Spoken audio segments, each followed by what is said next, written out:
Bueno, pues al principio de temporada nos habíamos propuesto el objetivo del ascenso a tercera división, ya que creíamos que era factible con el equipo que estábamos formando, jugadores que habían venido de fútbol, más luego la llegada de Íñigo Valencia, que nos iba a aportar mucha veteranía y mucho saber estar,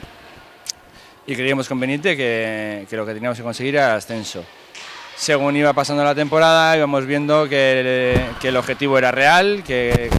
empezamos a creer mucho más en ello, creímos en que a base de trabajo, pues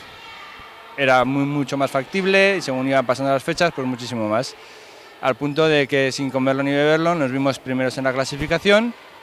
y luego fuimos ya partido a partido, pues preparando el siguiente partido, viendo los rivales, analizando, trabajando, siempre con buen ambiente en el equipo. Llegaron las últimas jornadas de la temporada y realmente vimos que ya quizás el objetivo tenía que cambiar. Teníamos que, en vez de ya conseguir el ascenso, intentar quedar primeros,